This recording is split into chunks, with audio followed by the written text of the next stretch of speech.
Hey, my Legion, how y'all doing today? And welcome to Wet Wednesdays. Today I got something unusual I never heard of, Pibb Xtra.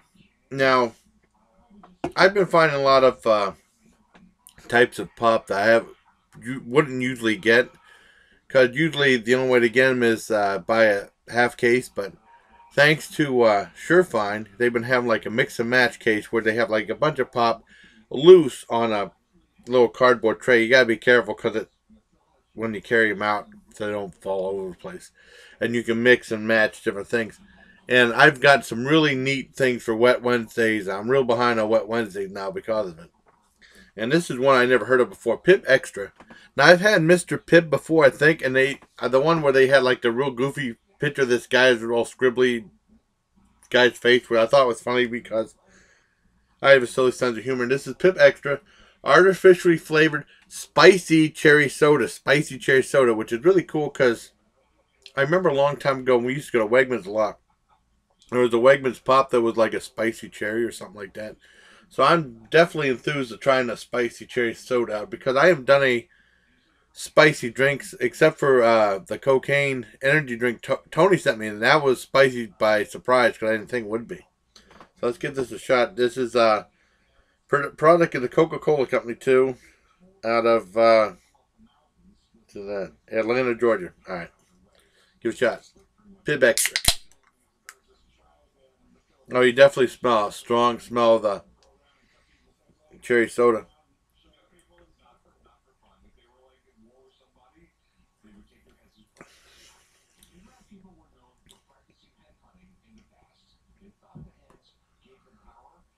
Yeah, you definitely feel like an afterburn a little bit in the throat.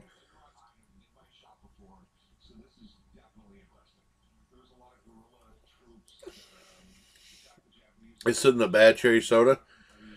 I like it. It's not diet though, which I would really prefer. But it doesn't taste like cough medicine like that Big Red did, which was god awful. This ain't bad. Probably give this a 7.5 out of 10. So there you have for Pibb Xtra. And I also want to do a movie review of a movie I just saw. I started watching it late last night. I fell asleep. Well, I was getting tired, so I shut it off, and I finished watching it today. Called Pompeii. Now, there's no spoilers in this one because basically the movie leads up to the volcano. So the giant volcano that, if you know your history, Pompeii was devastated by a giant volcano a long, long time ago that turned the people in. There's like statues of people that turned to ash, and like rock and ash. And basically, that's what this movie is. I mean, it's a special effects movie, and I just guess they decided to bring back Pompeii and do it justice with a bunch of CGI stuff.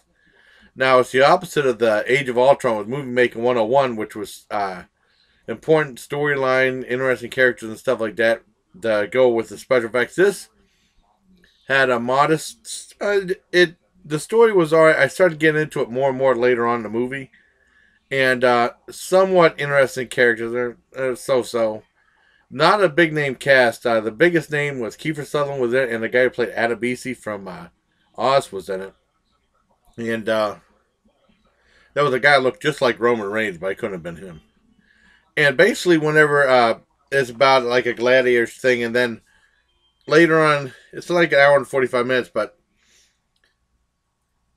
later on in the movie, you start seeing earthquakes and stuff. It leads up to the giant volcano, and the effects are pretty good for that. And I liked it, and you can tell they spent some money on it because it's like about 5 or 6 companies' logos at the beginning of the movie.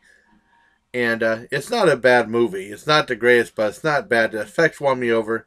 So I give that about a 7 out of 10. Because usually, like I said, they're giving Pompeii spend some money on the special effects because I know in the 80s they had a NBC miniseries called Last Days of Pompeii, which I never saw. And they had a couple of movies. I got my movie book here too. I remember renting a couple of movies with similar titles.